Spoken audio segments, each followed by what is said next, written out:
Appalachia used to have an entire state all to itself, and we lost it. And no, I'm not talking about West Virginia. I am talking about the lost Appalachian state of Franklin. Let's take a step back in time and talk about it. It all started in the late 1700s with John Sevier and Arthur Campbell. These were frontiersmen living in North Carolina, but what is now East Tennessee in the Overmountain lands, which was west of the Appalachian Mountains and east of the Mississippi River. North Carolina wanted to hand this land over to the federal government to repay back their war debts from the Revolutionary War. But the people living in this area were worried that the federal government would sell this land to France or Spain to pay back their debts from the war. Sevier and Campbell decided to take matters into their own hands. They set out to create their own state, but right from the start they could not fully agree on the boundaries of it. Sevier wanted a smaller state, but Campbell had his sights set on bigger and better things. He wanted to snatch up parts of modern-day Kentucky, Georgia, and Alabama. They even went into Virginia to try to carve out a little bit of their land, maybe hoping that they wouldn't notice, but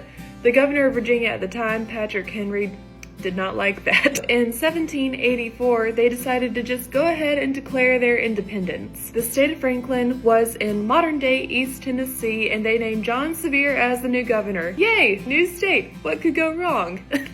A lot. You see, North Carolina never actually gave up the land to the federal government. For a while, there were two governments ruling simultaneously in the same land, and that was never going to work out. John Sevier and his crew even tried to schmooze Ben Franklin a little by naming the state after him, State of Franklin, writing him a letter like, "Oh my god, Ben, you're so big and strong and we want to name our state after you. What do you think?" And he wrote back basically saying, "Oh, that's so nice of you, but I'm in Europe right now and I don't know much about it. But best of luck." And in 1787, the cracks really started to show in the already shaky foundation. There was a violent skirmish between Sevier supporters and North Carolina government. It only lasted about 10 minutes, but it did kill several people. And in 1788, Franklin was subject to attacks from Native American tribes who didn't love that there were new people on their native land. And out of desperation, John Sevier even tried to strike a deal with Spain to put Franklin under Spanish rule, and that got him arrested. By early 1789, things started to collapse. Franklin was no more, and North Carolina regained the land. It wasn't for long though, because North Carolina did end up giving that Overmountain land to the federal government because it just caused them too much trouble. This became the Southwest Territory, which was a precursor to the state of